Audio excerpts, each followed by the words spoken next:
co-facilitate the Warm Up Lake Zurich monthly meeting. We meet the second Thursday of every month from 4 to 6. All levels are welcome. It's very low-key. We just kind of get together, we chat. If anybody is stuck on a pattern, like all the ladies try to help each other.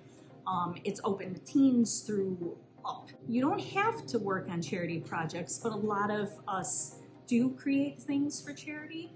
And we work with the outreach department, and they deliver to our local sites like Mount St. Joe's, Aspira, some just giving back locally, like Joni's Closet through the Lake Zurich School District area too.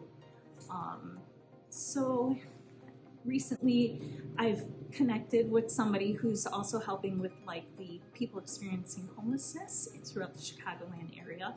And at the end of November, we wound up like getting together 150 items just in time for them to do donations throughout the city. So that was really incredible. And I was just amazed at the generosity and the hard work that the ladies put in so few days to make stuff to give away. So very fulfilling.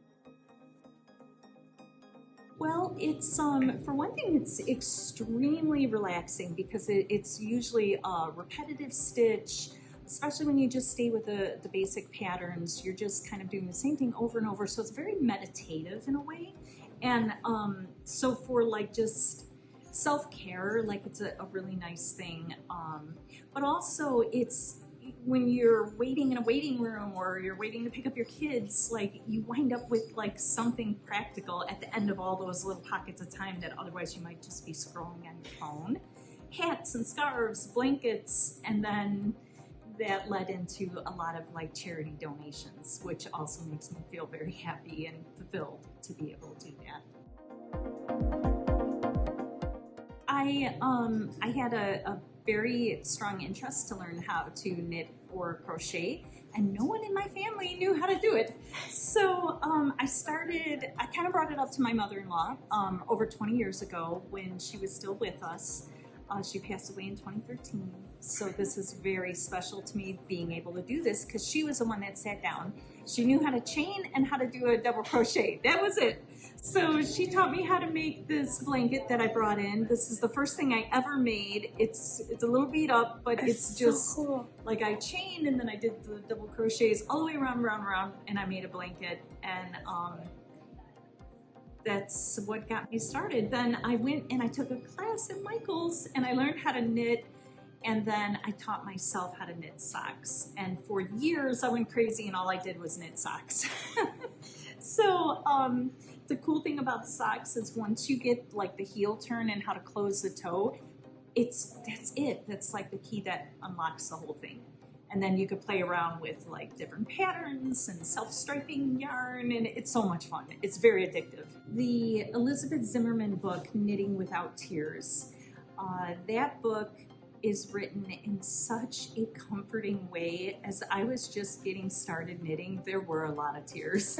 There were a lot of swears, but that book is like a grandmotherly figure just sitting down next to you and being like, you can do this. It's supposed to be enjoyable. Like, don't put so much pressure on yourself. It's a wonderful book.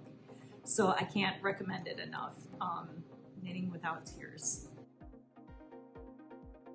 Well, the most important thing is that you've got to keep in mind that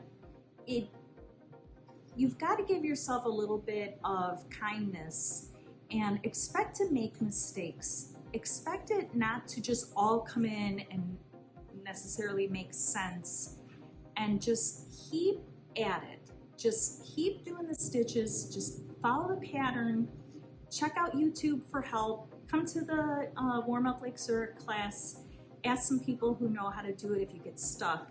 But don't be so hard on yourself when it just doesn't click right away, because it really is a muscle memory thing.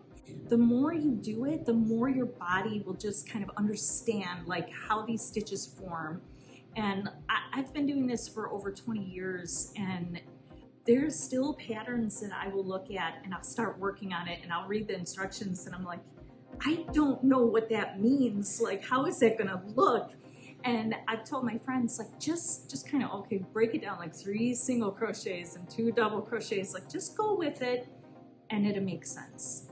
So just don't give up, especially in the beginning, because it's a little tricky with that beginning stitch, the cast on, the chain, they're so wiggly. Like, just give yourself a little grace and be kind and just keep at it. I've had a lot of fun making the little critters. A few years ago, we had a big dinosaur exhibit here at the library, and a bunch of us who could craft made dinosaurs for all the staff. And that was so much fun. And I was not familiar with like doing the magic circle or anything. You're always learning new stuff with these crafts. So I've made some critters for my son and his significant other, and it's just been so much fun. And once you get it, it's so easy and they're so cute. The other thing is my socks. I'm very proud of them, in particular my pumpkin socks, because I love Halloween. This is a pattern that I found on Ravelry a long time ago. I bought special dyed sock yarn, and this was intimidating, but I just said, I want some pumpkin socks, and I got them. And this was years and years ago. That's the other thing, when you buy the right yarn and you take care of this stuff, it lasts and lasts. My very first blanket is over 20 years and it's seen better days, but it's still together.